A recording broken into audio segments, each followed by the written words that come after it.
hello, and welcome to By the Way with Beth and Stacey. I'm Beth Cooper. And I am Stacey Earlywine, and we are delighted to bring you another fun show. We are. We have a great show planned, as always. We always do. We need to come up with some new dialogue. I know. It's going to be great. No, Every show is fantastic. it really is. Today we're talking about old homes, which is one of our favorite subjects. Yeah. We're covering several actually today, probably, if we get into all of them, homes that we haven't talked about yet that are in Clay County. Yeah, so if you see us like just walking randomly up to your doorstep, just answer. If we knock, just let us in. That's kind of what we've been doing the last couple. We've had a great response. We're thankful to the homeowners. I love old homes. Boy, they're just fascinating when you go inside. Mm-hmm. Absolutely. Yes. You just can't beat those pocket doors and the big crown molding. It's just fantastic. Yeah. It takes you back. Yes. That's one thing I love about the pictures. Yeah. Did you ever used to watch that show on HGTV called If Walls Could Talk? Yes. Oh, man. My absolute favorite. I love that show. I loved that one, and I loved Weekend Warriors. I always thought Jim and I should go on Weekend Warriors, but it would be the fight edition. But anyway, If Walls, why did they take that one off? I don't know. I guess they ran out of... Oh, I don't know. Oh no, that was gosh, I forgot those all old about homes that and the one. stories behind them and the things they found. Phenomenal. Yeah, absolutely gorgeous. Whoever came up with that show idea was this one smart cookie. They were very intelligent, that's for sure. Yeah. So every show we start off with an old advertisement or something from the past that we want to talk about, and today I have an ad to show you that actually was local. Oh, this was a local ad that ran in the newspaper in Flora. Mm-hmm. And it's for the Meyer store, P.A. Meyer. I love this. Shoes and other things you can buy. Yes. But look at the price of these shoes. Yeah. It says men's high top shoes, $2.95. Wow. What year is this, Beth? Well, do you see anything? I don't know exactly. I could not come up with a year, but I'm guessing it to be in the 40s, which I think was kind of maybe the heyday of the Meyer. No, ladies' shoes. Than that, actually. No, it could have been even older than that. I don't want to say a date because I don't know. But the Meyer store was around for a long time. The children's school shoes for $1. Where's that hats are on sale? Every hat in the house is reduced. Yes. Men's shoes reduced. And there's something down there. Ladies' winter for 69 cents. Oh, cool. What got me is at the very bottom it says trade where the merchandise is new. Does that mean you could go in there and trade? Well, yeah. So many of those stores back in the day, remember we were talking about the early Scudamore store? Yeah. And Bowman and all those stores. Yeah, if you didn't have money, you just take trade. Remember, like on Little House on the Prairie where they take eggs in? I know. I'm just surprised that, I don't know. Just kind of, I was thinking, do you trade in your old shoes for new shoes? But no, you probably have to do produce I would think it was live produce. chickens. Sure. Yeah. I wonder when that stopped. I don't know. I mean, when did the first store say, okay, no more chickens, I need cash? Yeah, I need cash. Huh. I don't know. Probably when people started putting money in the stock market, maybe? Maybe. Investing. I don't know. That's an interesting thing. Figure it out. Our viewers are very good at telling us. They are. Helping us out here. I bet somebody out there knows when trade kind of stops being a thing. If anybody knows, Beth, tell them where they can reach us. Yes. So we are on Facebook, By the Way with Beth and Stacey. And we have an email. You can always email us at bytheway@gmail.com. And you can watch our show weekdays, Monday through Friday at 11 a.m. on Wabash Channel 100 and on YouTube. And our YouTube channel is called By the Way with Beth and Stacey. By the way. You can't forget us. No, that's right. Yeah, that was a fun little ad. But yeah, that would be interesting to find out. I'm going to shoot and say that finally ended in 1919. Mm-hmm. That's that early? You think that early? Yep, I think it happened that early. Mm-hmm. Yeah, I think about 1919 it probably stopped. Mm-hmm. I was just thinking about the Depression though, and people didn't have any money, and that was in 1929. Mm-hmm. Like if they were doing trades then. I don't know, but we're probably going to find out. Yes, we will. I bet somebody lets us know. So talking about homes today, the reason that I picked that Meyer ad for today is because one of the homes that I'm going to talk about was the Meyer home. Yes. Where this fella lived and his family. Yeah. So, it was. And it's one of our favorites. Yes. And it's, I have some of the notes right here. It's on the corner of 2nd Street and Sycamore. In Flora, Illinois. In Flora, Illinois, yes. And it is currently owned by Anita and Joe Harris. But it was the Meyer house. And I have a picture of it. Let's see here if I can go back to maybe one of the early ones. Yeah, show one of the early pictures. Because people, you may not recognize that. Yeah. So to see that now, Beth, you wouldn't recognize this house. Right. No. No. And I mean, the steps are the same now, and the shape of the house, of course, is the same. And the underpinning, that concrete underpinning, or not underpinning, the foundation is still the same. Well, an interesting thing about this house is that it was built by Frank Nichols. Now, many of you might recognize that name because we've thrown it around a lot. But Frank Nichols is the architect that built the depot. Yes. He built the house I talked about a few weeks ago that the Dunnigans live in. Yes, he built that house. He built that house, and then he built another house on, we haven't talked about this one yet, but it's on the corner of 6th and Sycamore. Yes. And it was the Bowman house. And we will talk about that one day, but we're not quite ready for that one. So he was a concrete man. He was. He was a concrete man. And he laid sidewalks all over Flora, and he stamped them with his name, and it says Bowman. It says Nichols. So if you're walking down the streets and you see, it's really weird because how many times have we been walking and stepped on that stone? Yep.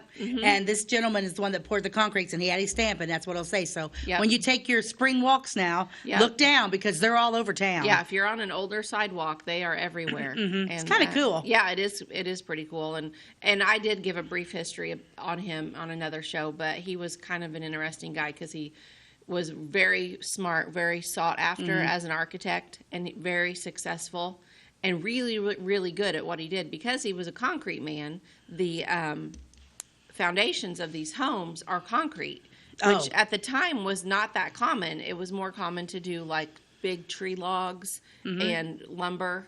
And I've had the privilege of being in the basement of one of these homes, and it is truly like built to last forever with these huge concrete pillars holding these homes up. They're not going anywhere. No, they're not going anywhere. And that is the same case with this home today. And after Anita and Joe bought this house, they bought it in 1980. It was covered in blue siding at the time. Let's see if I have a picture of that one. It was aluminum blue siding. There it is. Now it's probably starting to get a little bit more recognizable because the privacy fence is there. Yes. And so it might start getting a little bit more. Now, Beth, correct me if I'm wrong, but when we went there the other day, that porch wrapped around. Yes. So that's closed in right there. So originally the porch was open and went all the way around. Whoever owned it during this time period, which is prior to 1980, closed in a part of the porch and made that some type of room on the porch, and that has since been removed. We'll show you a picture shortly. And so has the blue aluminum siding, and the reason for that is that Joe and Anita Harris, after they tore off that aluminum siding, they were like, gosh, this wooden siding underneath it is 4-inch cedar siding, beautiful, perfect shape. They were like, I have no idea why these people covered it with the aluminum siding because this is beautiful. And so they just took the aluminum siding off and painted it. And then that got them thinking about restoring the house to its original grandeur. And so we are so glad they did. Yes, and because the pictures don't do it justice. It's spectacular. The home was built in between 1911 and 1912. They think it was started in 1911, finished in 1912. Okay. So this would have been about 5 years before Mr. Nichols did the depot. Right. So this home is older than the depot. And So after the Harrises started looking into restoring it, they decided to go after putting it on the National Register of Historic Places. Which in Flora, we only have 3. That's right.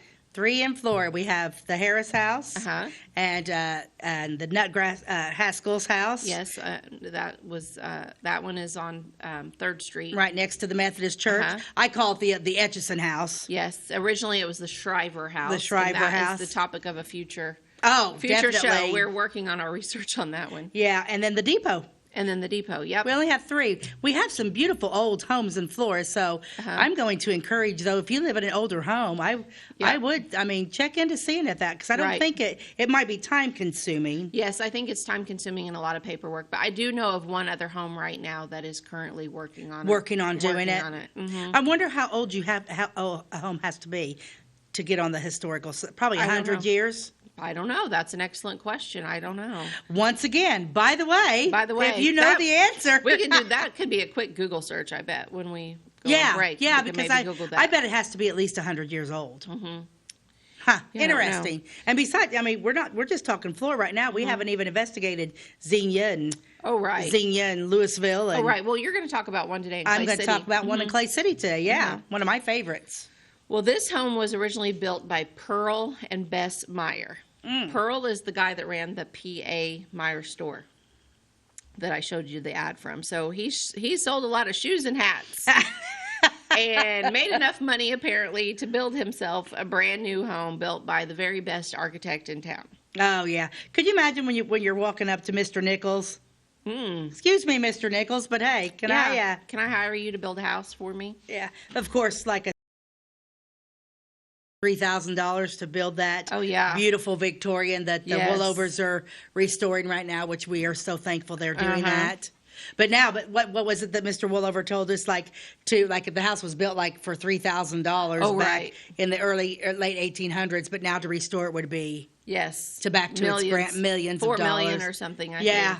But I'm just so glad they're doing it. Yeah. Well, anyway, the Harrises did succeed in getting it on the National Register of Historic Places in 2001. Nice. So it's been there for a little while. Okay. But I have a lot more to say about the house, but we probably are getting ready to go for a commercial break. We are getting ready to, and then we're going to show them what it looks like now that it's with the beautiful. Once we put that picture up there, and the thing on the porch is what people are going to be like. That's the house that it is. Yes. So we're going to take a commercial break. Yeah, we'll be right back.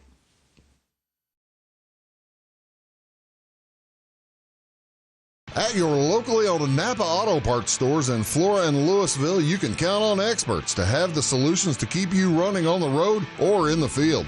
More than just your car, the Napa Auto Parts stores in Flora and Louisville carry a large inventory of Napa products for farms, heavy trucks, and just about everything that moves. Experienced associates understand your needs and are ready to help with the perfect part at a great value. That's Napa Know-How at your locally owned Napa Auto Parts stores in Flora and Louisville.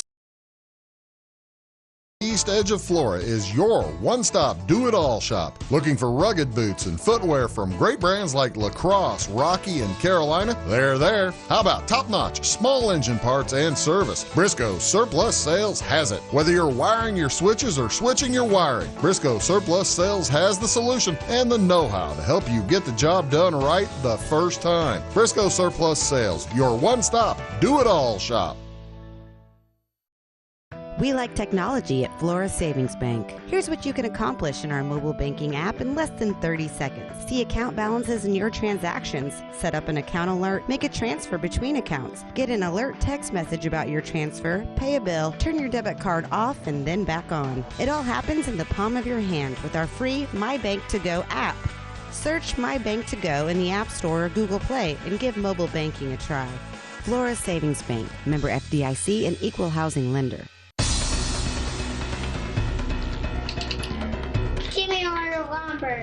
Doors, paint, windows, electrical, plumbing, and much more. Oh yeah, give me all your guns too. John Lucas. What? You better be dreaming about all the stuff we sell here at Zink Building Center. Oh, I would. Zink Building Center in Louisville on Route 45. It's a cool place. Okay, welcome back to By the Way with Beth and Stacey. Today we're talking about old homes again because they're our favorites. Yep, we love them. And we get a lot of great feedback from people that are watching. They love it too. Well, the other thing is people enjoy having their homes talked about, I found. Well, At first I thought whenever we were knocking on doors, people would be like, oh, good Lord, there they are. But we've been so welcomed. Yes. And I think people really, really enjoy, people that live in these homes. If you're living in an old home, you love history. Yes. Mm-hmm. You appreciate it. You appreciate history, and you're proud of your older home. I'd live in a 100-year-old home before I'd live in a brand new home any day of the week. So before we went to break, we were talking about how old a home must be. Who needs Google? I don't need Google because I had it right here in my notes the whole time. It was the next thing I was going to talk about. It's so funny. I'm like, oh my gosh, Beth, where are you going to find? She's like, well, 50 years. Boom, there it is in my notes. Yeah, so my notes state that a home must be at least 50 that years surprises old me. with no aluminum siding. The exterior needs to be put back as nearly as possible to the original state. Interesting. Yes. So, 50 years, which, when it's like 1950 and you look back and it's like something was built in 1900, that probably felt really long time ago. But when it's 2023 and you look back 50 years ago. And it's only the 80s? Well, it'd be older than that. It'd be the 70s. And then suddenly you're like, that's historic. Like, my home was built in the 60s. Yeah, how weird. I could actually... Mine could go on now. I could maybe make it a National Register of Historic Places. Because I think Jim and I were arguing over this the other day. I think ours was built in the 40s. Yeah. See, there you go. Get it registered. Yeah, but how I've done everything to it. Yeah. Yeah, added on and this and that. I don't know. I wouldn't buy. I'll probably check into it, see what they tell me. Yeah, I don't know. I think there's some pros and cons to it, though, because if you are on the register, then I think you're limited to how you can replace your windows. Or and I don't like being limited. Yeah, kind of like to do things my own way. Kind of don't like anyone telling me what to do. Kinda, yeah. Probably. You probably won't be seeing a plaque on my house anytime unless I make my own. We'll just have Eagle Station make us one. I'm going to do that. The historical mark of Stacey Earlywine. Yeah, I think I'll just do that. It'll be easier. Oh my! I'm ready to show. What else we got? Before we show them the new picture. Yes. So let's see. The Harris family are the 5th owner. So as old as that house is, there's only been 4 other families that lived there. During the Depression, the owner at that time rented out the basement of it to a bicycle repairman. Well, that's fun. Yeah. Back then you didn't have to be a doctor or a lawyer or anything. You could just be a bicycle repairman. I like it. Living off of that. Hey, I remember, Mr. Dode's shoe shop right down the street from us on South Locust Street. He had that. He repaired shoes for years. Yeah.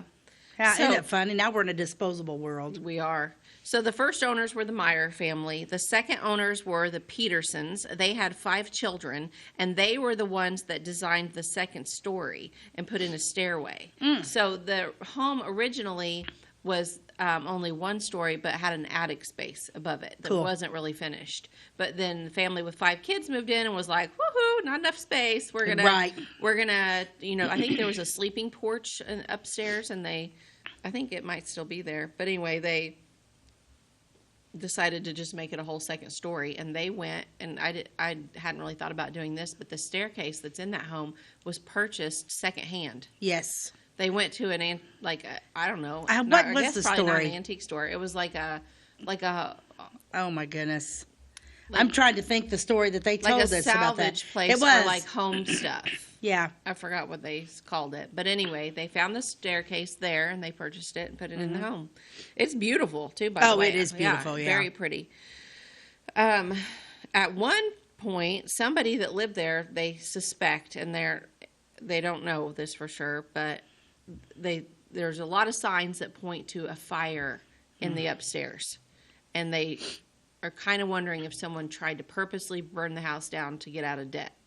Probably. That's maybe neither here nor there because we can't really prove that, and we don't know for sure, but it was kind of a little bit of a crazy story. So, a fire at one point. Whoop. Okay. What happened? Oh, that's not the right staircase. That's my staircase. Yeah, okay. I hit that with my arm. Oh, Okay. Now, look at this. This is taken on the steps. This is a man named Dick Seelman. He was a friend of Mary Jo Johnson McCollum. Now, the Johnson family lived there from like 1942 until about 1944. Mm-hmm.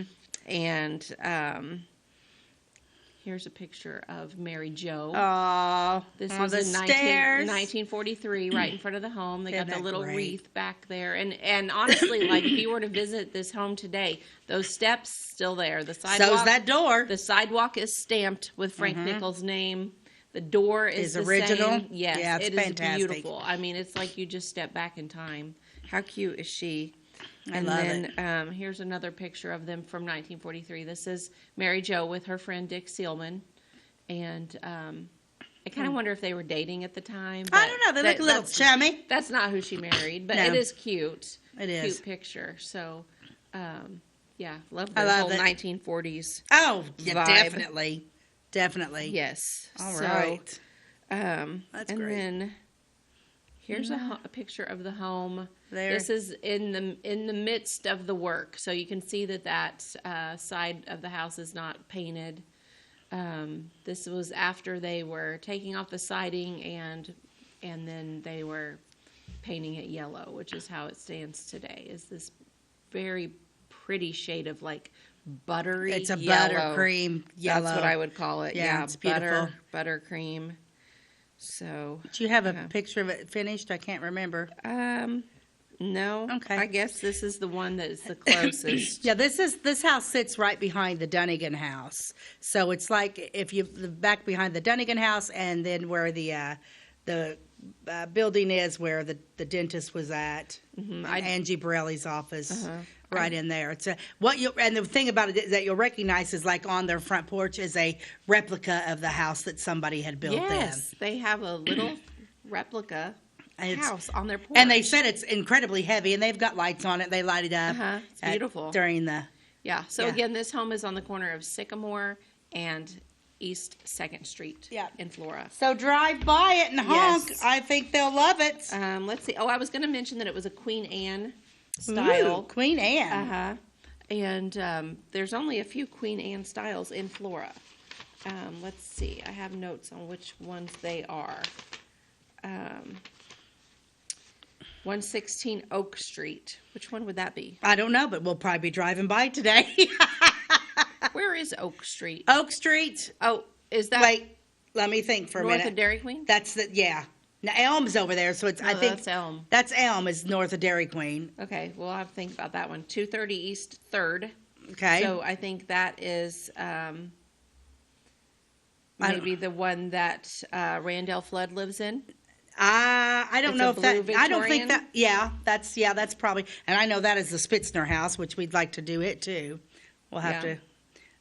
And 230 East 6th Street. Okay. Those are the three Queen Those are Annes. Queen Anne's. Mhm. Okay. Yep. So, yeah, and the thing about the interior of the Harris home was these pocket doors. I loved them. Oh, my her gosh. woodwork was Untouched. just Perfect. gorgeous. That front door. Yes. Yeah, unreal. Still had the skeleton key to lock it. Oh, did it? I didn't pick up on that. Did you not see that? Oh man, yeah. Still had the skeleton key. It was great. Yeah. Yeah, it's truly, and I'm so happy for them that they chose to preserve it and that they kept it. Well, what was great about that was when we went knocking on the door, and they welcomed us right into the home, and he pulled out they're very great proud big of scrapbook that was Beautiful. all about just their home. They're full like, of oh, would you pictures. like to go through? We didn't go through it, which we should have looked at that staircase. Yeah. But I felt like I didn't, we just barged in on them last I hated Tuesday. to intrude, but we sat in their front room. It was very pretty, and we're very thankful to them. So thank you, Joe and Anita Harris. You were very, very kind and wonderful gracious. hosts. Yes. So well, I'm going to talk about one of my favorite houses that is a Victorian in Clay City. Okay. It is now owned by Bridget and Tim Schnautz. Okay. Okay. But the home was built. Well, actually, Bridget, when I called Bridget about this house, what she did was I was like, Bridget, I want to do your house, and she said, okay. So she brings me the entire deed to Well, I'm not a lawyer. Yeah. And reading some of that from back, because we're talking the deed started in 1835. Okay, so it's actually wow, that's really old. That is really for our old. area. The house was That's built old. in 1888, but the original property started being sold in 1835, and it was located in the John I. Macaulay's addition in Clay City. So when you drive through Clay City, it's kind of across from where the old grade school. It's right on the main street going into Clay City. Okay. It's beautiful. You can't miss it. It's absolutely stunning. So then it was purchased by a Caleb Ridgway. He bought the property. With this property came oil. There was oil on this. There was water on this. Awesome. There's all sorts of stuff on Good for this them. property. Yeah. So then you have John and Angelina Troyer come along, and they actually built the home in 1888. Okay. Now this home, from what Bridget and I have discussed, is not. I mean, it's pretty much original from the day it started. Mm-hmm. Okay, so they built the home in 1888. Do you want to? What picture do you have? Just let's show see. me one of. Just show me a picture of that house, so you'll know which one I'm talking about. This is the house. This is my dream house. We always say that. We though. do Every say that. house. So when you drive through Clay City, you will see this beautiful, spectacular home that was built by John and Angelina Troyer. Then come along Jacob and Anna Gill. This house has seen its share of residents. So then Jacob and Anna Gill, and they have several children. And so, but this home is a typical Victorian. It's lots of rooms, not ginormous rooms, and just the work is spectacular. I mean, I can't even explain it to you. I do have a picture of the inside of it for a little bit, but before we get there, excuse me, been battling a cold forever. Yeah. So Jacob and Anna Gill had several children. Okay. Both of those die fairly young. Oh my gosh. Parents died fairly young. So at the time, now you've got this big old house. It's got oil rights. It's got all these rights. Wait, the parents died or the kids The died? parents died. Oh, the parents. The parents I thought you were died. going to say No, the kids. no. Okay. No, there were several I'm with children. you. Okay. Jacob died first, and then it was left to his wife, Anna Gill, and they had children that were not of adult age. Okay. So all the property has to get sold off. Oh. So they sell it off to Homer Moats. And Homer Moats is actually one of the first bank presidents that came to Clay City. Oh. So now Homer Moats has bought the home, and everything is being distributed to the children. This is what I find funny. And, well, I'll just tell you when we come back. We got to go to a commercial break. Oh, gosh, that went fast. Didn't Yeah, it? it goes so fast. I know. We're talking about what we love. We'll be right back. If you're looking for a loan for your brand new home, call Clay County State Bank. If you want to transfer money so your future will look sunny, call Clay County State Bank. We got checking and savings and bill pay too. An online banking, just ask our crew. For all your banking needs, we think you will agree. Clay County State Bank is the place you need to be. Clay County State Bank. At Clay City Banking Company, we're all on the same team, regardless of zip code. At home, work, school, or across the country, you can be part of our team with our cutting-edge mobile banking products. From your hand, you can check balances, transfer money, make deposits, and pay bills. Looking for a loan? We've got you covered with our mortgage, agriculture, commercial, and consumer loans. Join our team today. Clay City, Flora, Louisville, and Fairfield Banking Companies. We're the hometown banks, member FDIC, and equal housing lender. It's the weekend and your symptoms are worsening. The morning of a big meeting and you have a bigger sore throat. Ever experienced that urgency after picking up your sick child and your community health center has already closed? You will be able to connect to a provider at crhpc.org. Even if you have never been to CRHPC, you are welcome to utilize our services.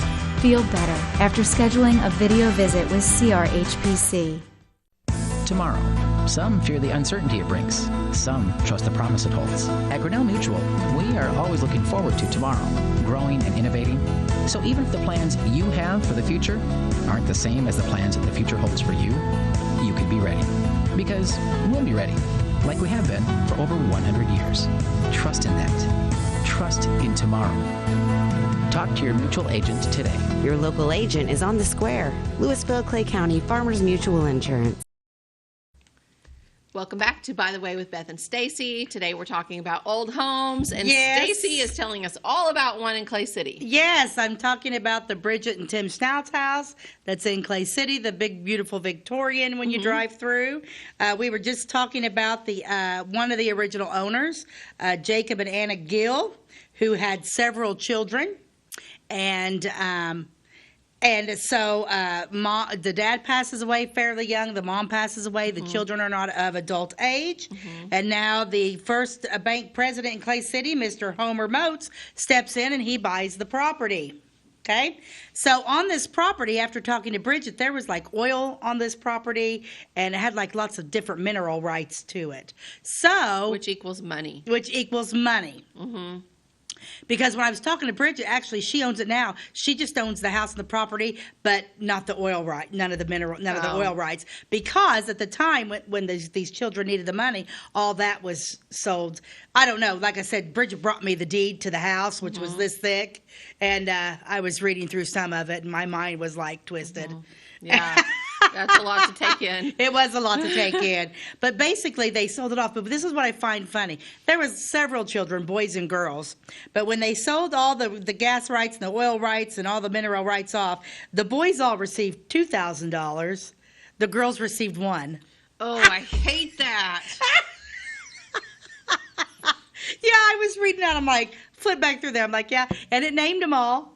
And yeah, all the boys received $2,000, and the girls only received $1,000. Was it in the girls' names or in their husbands' It was in names? the girls' names. Well, that's good. Yeah, because we're talking. I think when all this happens, it's like, shoot, did I not write that down? It's like the 1915 night. So now we're in that 1915, 1912, 15. So that's funny. I've got to tell you a funny story. Okay. Now that we're talking about this. Okay, so this is just how things are kind of messed up. My mother, Dallas Hemphill. She had an uncle. His name was Bob Anderson. And my great-uncle Bob was married to my grandpa's sister, Alberta. Well, he didn't have... He lived a long time. He ran a car wash in Clay City. This is totally off. We're chasing a rabbit now, people. Okay. And that's okay. I like your stories. So whenever my Uncle Bob, Aunt Alberta passed away first, my mom and dad took care of Uncle Bob. He had on Alberta's side, my mom had brothers and sisters. There were 6 of them total. And then on his side, he had 5, okay? And one was a set of twins. Okay, but when Uncle Bob died, my mom took care of him. He split his estate up between my mom, okay, not Alberta, not the other ones because they didn't take care of him. My mom, and then his 5 nieces and nephews. But the funny thing about this is so there should have been it split 6 ways. It was only split 5 because he counted the twin girls as one person. What? The poor girls. Is that not the funniest thing? I'll never forget my mother, when she was talking about that, and Mom was like, Stacey, this is the craziest. Yeah, so instead of the estate being split, I mean, it was good for all the ones that didn't have a twin. Oh my But gosh. he had twin nieces, and yeah. Wonder why he did that. I don't know. He was already passed away. I couldn't ask him, but yeah, my mom was said when she... They weren't conjoined twins, right? Okay, well. That's what, when I read this, the story of my Uncle Bob Anderson came to light because, like I said, the boys got $2,000, the girls got $1,000, but I'm glad none of the girls were twins because they would only got $500 apiece. Wowzers. Is that not the funniest story? Life's not fair. Well, talk about chasing a rabbit. Sorry, Yeah. folks. But I thought that's good, funny. Good little side note. That is a little, Bob Oh, Anderson. my lands. He was the greatest guy. He fixed lawnmowers over in, are you familiar with Clay City much? Not really. Well, I mean, when you're some, driving, but- you can drive through Clay City. You can take that Anglin Road, Yeah. and you could go out to the ball field. There's a car wash. I think the car wash is still there. He lived in a trailer right there, and okay. he was a war veteran. And Uncle Bob, he was an all-around Purple Heart. Yeah, That's awesome, though, that you can fix lawnmowers and run a car wash and still have an inheritance to leave your nieces and nephews. Well, they didn't have children. Okay. They didn't have children, so they we they talked did. about that the other day with our kids because we were talking about people and like money wise, and we're like, if you want to grow up and have money, don't have kids. You guys are so expensive. Like, we were telling them, I'm like, yeah, maybe we could afford this or that if we didn't have you guys. Like, you suck all of our money. I would also be taking a cruise to Barcelona, but I'm not, because I have you. Because I have you children. Yes. How funny. But anyway, back to the story. So now the home is owned by Homer Moats, and the children were all bought off. But then so we've got Caleb Ridgway owned the land, the Troyers built it, Jacob and Anna Gill own it, Homer Moats owns it. Then the next family to own it was the Stanley family owned it. Then I remember when David Reynolds, he was a guy that came into town, owns it, and then Bridget and Tim Schnautz. So it's seen 7 owners. Okay. But Bridget and Tim bought the house in 1995. So let's go to some of the pictures. Sure. Let's look at... Because they're beautiful. Let's look at this, because they got a sneak peek at this. Look at a while this. ago. Yeah. Look, those stairs are so steep. They are. And I don't know if you know, and I love this picture because if you know Tim Schnautz is a musician. And his bass, one of his bass guitars is right there. Oh, cool. But look at that glorious wallpaper. And the stairway. But like when you're walking up, and the Schnauzes are tall people. So Tim, whenever he goes upstairs, has to duck. But it's just like every other Victorian. Once you become a certain age, they're not very easy to live in because all the bedrooms, bathrooms, laundry, upstairs. Everything's upstairs. So I think they need to add an elevator. Yeah, they need an elevator. But isn't that stairway beautiful? It is beautiful. Original. The wallpaper's glorious. See, I'm not a big wallpaper fan, but I'm digging that. I actually don't like wallpaper in like some homes, but in historical homes, it works. Fits. It's supposed to. And then where's that other beautiful picture that my friend? Here's one that this is the back of the house. That's the back of the house. Now, I'm not sure what kind of... I never... how many times have I been in and out of that house? So many, and I'm trying to think of that siding right there. I'm going to have to look how it looks ridged. Yeah. It's beautiful. Yep, and I love her rose bushes there, too. Yeah, she does. This is my favorite picture of the house, right? Yeah. Isn't it? Seriously. Now, Bridget Schnautz, one of my favorite people in the entire universe. I don't know if you know Bridget or not. I don't. She was the most glorious woman you will ever meet. Soft-spoken, elegant, she's just the nicest person. I've never the most Christian woman you've ever met in your life. They have a daughter. Tim has other children, but I never did know him. They have a daughter, Christine, and Christine was an excellent athlete, a volleyball player. She actually played, on the Olympic team. Was an alternate for one of the Olympic teams. Or Bridget's probably going to get on me about that because I can't remember. Jim will tell me. But yeah, she was like an alternate or was like second team. I can't remember. Wow. And she is in Greenville now. But look at that. And Bridget sent me this picture because she took it one evening. Yeah, it looks like a storm moving in back there. Oh. What I love about this home is that the door faces like the corner. Yeah, it's cattywampus. Uh-huh. Yes. Mm-hmm. I like that. You got the stairway that comes up there. It's just absolutely spectacular. So it's 3 stories. And I think there's a basement in there. Wow, that's awesome. Yeah. Yeah, I love that home. That's beautiful. It is. Bridget and Tim Schnautz house in Clay City, and I mean she takes very good care of it. It's awesome. They've had it since '95. So what's that? 28 years. Yeah. Ooh, did you see me do math real quick? Look at that! Wow. Wowzers! And once again, I got to mention, like I said, the Victorian in Clay City. That's beautiful. Bridget and Tim Snoutz's house, and it's just as beautiful on the inside. She sent me other pictures, but I didn't want to throw them too much out there. Well, right, yeah. So, isn't that great? Beautiful home. Yeah. I think we have, do you have another one we're going to discuss? Well, I just have a little tidbit because a few episodes ago we talked about schools. Yes. And we talked about the Rayburn School, which was a one-room schoolhouse, and it's out past Moores Mill Bridge Road, like between Louisville and Sailor Springs. Now, when you out there in the country, Mooresville, Moores Mill Bridge. And where? Tell me which way we're going now? North. Where am I? What town am I in right now? Okay, leave Flora and go north. Through the country. Okay. Like on the east side of Route 45. You'd be out there in the country headed north. Okay. There's a bridge called the Moores Mill Bridge. Okay. And there's homes out there, but it's pretty rural. Is it? And anyway, you can cut through up to Louisville back that way. And she lives out there. But Erica Spicer is who lives in this home, her and her husband. And she sent me pictures this week. I was going to say, she reached out to you, didn't she? Reach out to us? She told me about it one night before I did the show, but I didn't have time to get pictures. So and it kind of goes along with the old home because she lives in it now. But here is a picture of the old Rayburn School.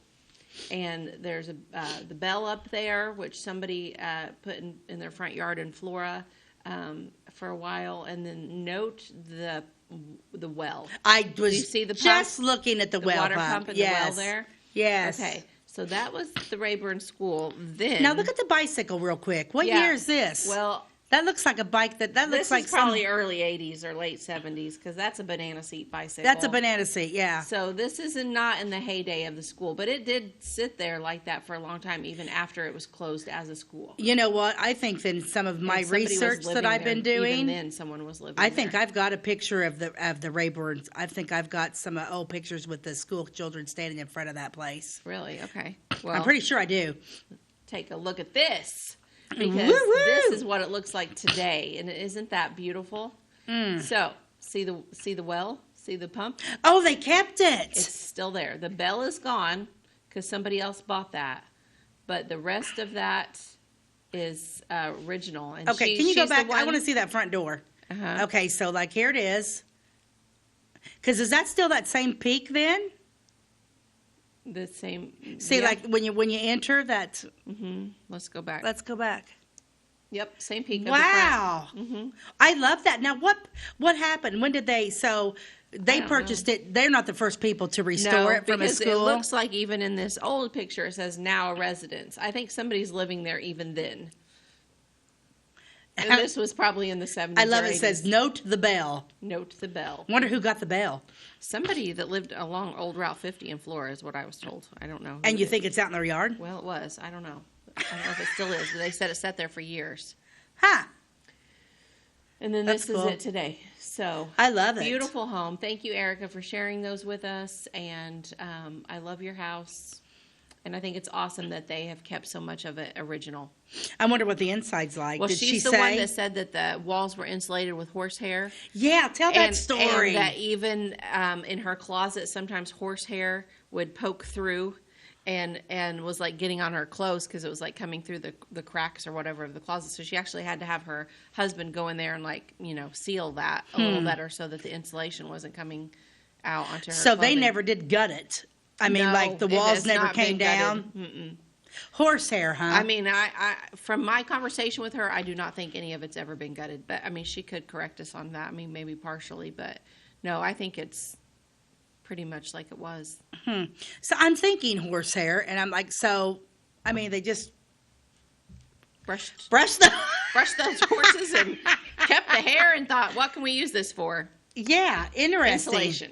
That's what they decided on. Well, Anyway. we got to take another commercial break, and we're going to talk about horsehair when we come back, and other fun things they probably insulated with. Oh, yeah. All right. We'll be right back. Do you bowl like this? That's great. Do you bowl like this?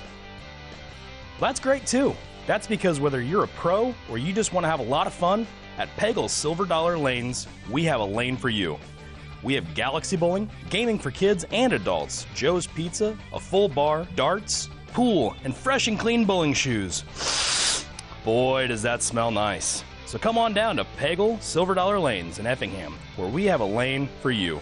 My name is Robin Stanford. I own Stanford Marketing. It's a promotional products business along with an embroidery business. And we do custom hats, t-shirts, anything, you name it, we can make it. People like that we do stuff in-house and we can actually make things here and that we're not contracting the work out to other places. We never say no. We always try to find a way to do it. If anybody can do it, we can do it. We are hardworking women, that is for sure. Come to Stanford Marketing in Flora for all your custom and promotional needs.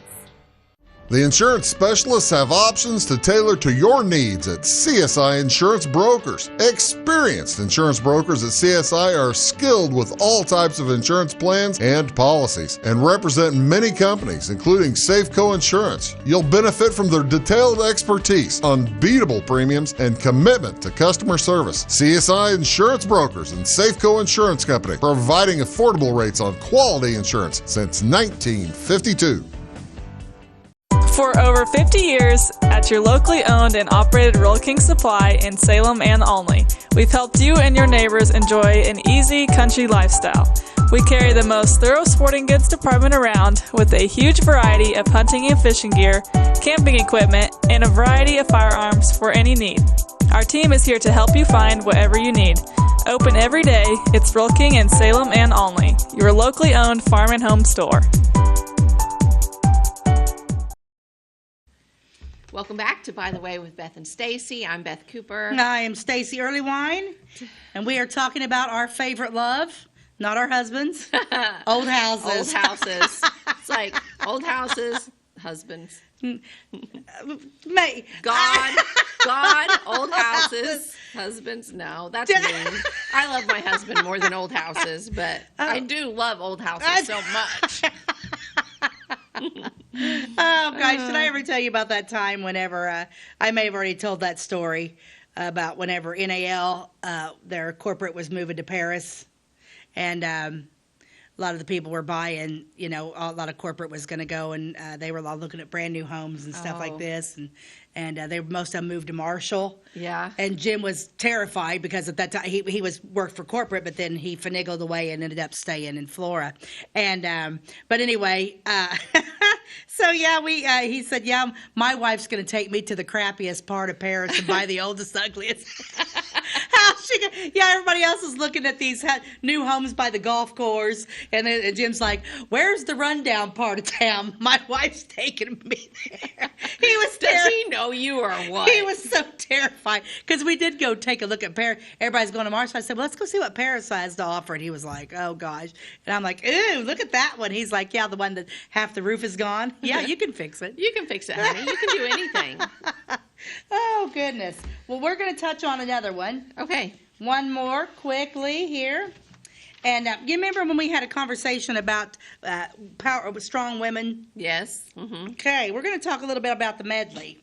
Okay. The Medley family came here. Their story is pretty interesting. Unfortunately, this house is gone. Oh. Which makes me incredibly sad. Yes. I almost think this house was built because they say it's across the street from the shoe factory. Oh. I bet it's where Linda Jones lives. Oh, okay. Yeah, I'm pretty sure it's that the corner. The corner of Park Avenue the corner of Fair and South Main. Oh, I thought she was on Park. No, she's on Fair. Yeah. Okay. Yeah. Okay, so I'm going to give you a little rundown about the Medleys. Okay, Robert Medley was a native of England. He was born in 1823. Lovely. Lovely, darling. And he came to America early in life, settling in Flora. So how are you born in England and make it to Flora? And then how do you feel once you get here? Disappointed? England. I do love our town. Obviously, I talk about it every week how much I love it. Uh-huh. But I was born and raised here, and it's just home. Right, but yeah. To leave England, where in my mind is like beautiful, fantastic, full of historic things, and like really neat rivers and mountain ranges, and just beautiful moors and all of these things, and then you come to Flora. And here we are. Yeah. So anyway, Robert Medley comes to Flora, and of course he is a businessman, and he starts the Medley store is what he called it.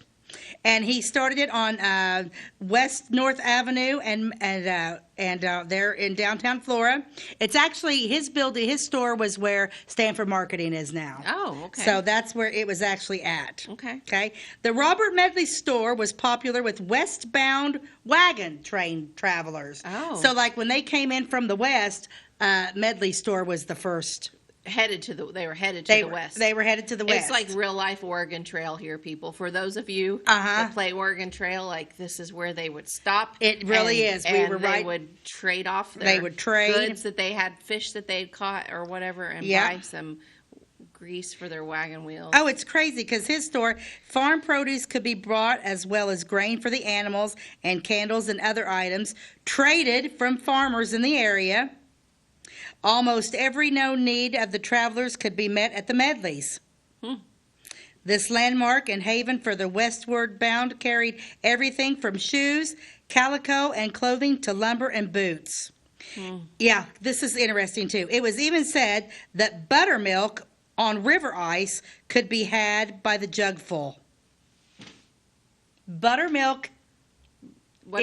Yeah, I don't understand. That buttermilk on river ice. What are we talking about here? My dad loved what buttermilk. What you talking about, Willis? I don't know. My dad loved buttermilk. It just makes Did me... he drink it straight? My dad loved it. Yes, he drank it there's straight. There's a few recipes that call for buttermilk, but honestly, I don't know that I have ever in my life just wanted to take a big swig of buttermilk. Yeah, listen, it was like I said, it was even said that buttermilk on river ice could be had by the jugful. Yum. A well in front of the building with an old oaken bucket and tin cups and a trough nearby furnished cool water for man and beast. Wouldn't you just love to get a drink of that water right out of the trough the horses drank out of? I have to tell another story. My dad thought nothing tasted better than cold water out of a tin cup. My dad's truck was filthy mess. He was a bricklayer, so he was dirty all the time. You open my dad's truck door and clangy tin cups would come out. He loved. Oh, that's funny. He loved tin cups. I don't know anybody that drinks out of tin cups now. Well, I don't. Yeah. Can you even really? Can you buy them? I remember. Are they safe? Are they? I don't know, but my dad loved them. But and I remember drinking, because my dad loved to take go up to the lumberyard and get their sassafras tea. Every once in a while, they'd make homemade sassafras tea, and it was really good. Oh. And he would drink that super cold. We'd get it and drink it out of that tin cup. It had a different. I bet. Because it was one of those things when you drank it, it was kind of like. It was really just super cold on your lips. So outside the Medley store, they had a big barrel with a scoop that everyone could drink out of the same cup. Yep. And that is how diseases were spread. Oh, shoot. Well, Robert Medley died January 1st, 1880. From something he picked up at the water barrel? Well, let's see. From peritonitis from a strangulated hernia. Oh. But Robert Medley is buried out at Elmwood Cemetery. Oh, cool. Okay. Edgar Medley, his son, then owned a considerable amount of property in the south end of Flora. So the Medleys actually owned all the fairgrounds. Oh. So, because we did the fairground story, remember? We talked about the fairgrounds. We did. It all sold. It moved out to Charlie Brown Park. And I know why it sold. Okay, tell me. Let me tell you here. It was here on South Main that he built a splendid house in 1874, which stood for years, a tribute to the architecture with a French flair. Now, can we see if we can zoom in on this? I just want you guys to see. I didn't have this one. Okay, I don't have this one. Is it going to come in? But you Ty's going to help us out a little bit. Ty, Here we go. Look at that house. Yes, thank you, Look at that. That's the Medley family down there. Yeah. Look at that. It definitely has the French flair. Yes. And the gentleman in the middle is the man we're talking to now. He's the one that built it. He built this house. The one in the middle? I believe so. Okay. It looks like an older person. Isn't that beautiful? Yes. It's very, yeah. Thank you, Ty. Yeah. So they built this house in 1874, which stood for years. It was said to have been made from a brick manufactured in his own kiln near the location of the house. Cool. So the brick that was local bricks, he actually made it himself. The house had 5 bedrooms with a winding staircase and parlor. Had a cistern at the back from which water could be pumped into the kitchen for years before Florida had city water. That's awesome. I wish it was still there. I wish it was too. I don't know why it's gone. Yeah. So it was built in 1874 with French flair. The brick was made from his own kiln. He was a hard worker. He was a hard worker. And the house had 5 bedrooms. I just want a house with a parlor. Yeah. Well, I just have a front living room, but I'm going to start calling it the parlor. I think you should. Why not, right? I think you should. And then the next people to purchase the house was Pete Owens' family. Purchased the house in 1922. And Rena Owens lived there until 1970. The house has since been torn down and a new structure built in its place. But yeah, that house was spectacular. It was huge. I don't know. These houses, they were built to last. I don't understand why we tear them down. Yeah, because somebody doesn't back love them. then, though. I mean, there was a time period where people did not want anything from the past. Right. They wanted all new. Like everything modern was what was trendy and cool. Mm-hmm. To restore something, they probably would have not been respected for that. I feel like it was just rip and destroy for a long time. Mm-hmm. Now, this is the interesting part about the park. At one time, the Flora Park and Fairgrounds were in the south end of the property Edgar was said to have been at least part owner in. The fairgrounds closed around 1917. Weren't we just having this conversation when we thought it closed? Yep. The fairgrounds closed in 1917, said to be because his wife, and guess what Edgar's wife's name was? Betty. Flora. Oh. Flora Medley.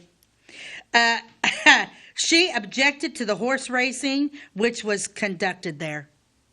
She thought, because like the park, I don't know if you guys remember whenever we did we showed like the fairgrounds and it had like the horse track. Apparently she thought that was cruel to the horses. So she's like, Edgar, shut her down. She thought it was cruel to the horses, or she disagreed with gambling? She did not like she thought the horse racing was, Flora objected to the horse racing, which was conducted there. I would assume she loved the animals. I would assume she didn't want anyone gambling. Maybe she didn't want either one of them. Yeah. Yeah. And the woman won the argument. Yeah, she did. So we were just having this conversation about when that we were talking, maybe it was a small, who was were you having the conversation with me about it? Yeah, I was there, but it's been a while, at least a couple of days. Because then we were like, Charlie Brown, which I think we want to do a show about Charlie Brown.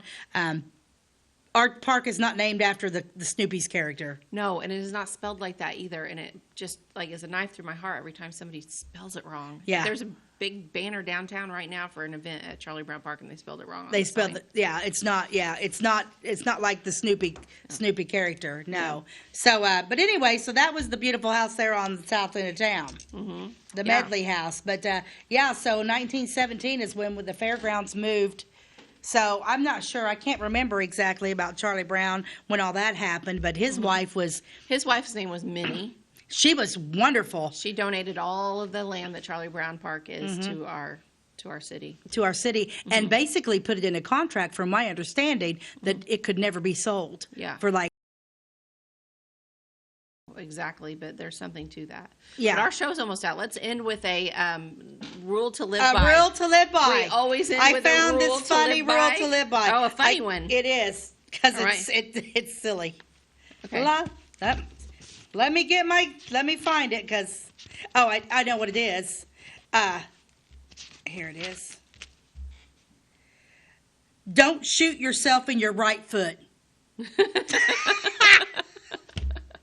But you can in your left foot? What is that implying? I don't know, but is that not the best? This is the funniest one we've had. Don't shoot yourself in your right foot. I don't have a clue. I would just, if my version of that would be like, just don't shoot yourself in the foot. Yeah. No, but if you're going to shoot yourself in the foot, make sure it's your left foot, not your right foot. I'm sure. I thought that was the funniest one. I'm sure there's a reason for that, but I don't know it. I find these rules everywhere. And I never do, I pick them out, and a lot of them are like philosophical, yes, this and that. But then I saw this one; it's like, yeah, interesting. Don't shoot yourself in the right foot. In the right foot. You can do the left one, but not the right. Maybe because then if you shot yourself in the right foot, you would be wrong. I don't know. I don't know. Now grabbing at straws here. I don't know. You are grasping. Yes. I don't know. Well, I enjoyed the show today. Yeah, it was a good one. It was a good show today, and I hope you enjoyed it too. Spring has sprung. It's nice. Yes. I'm kind of tired of the rain, though. I'm a little tired of the wind. Yeah. I'm not. Yeah. I live in Illinois, not Iowa. I don't need it to be right. And yesterday, windy.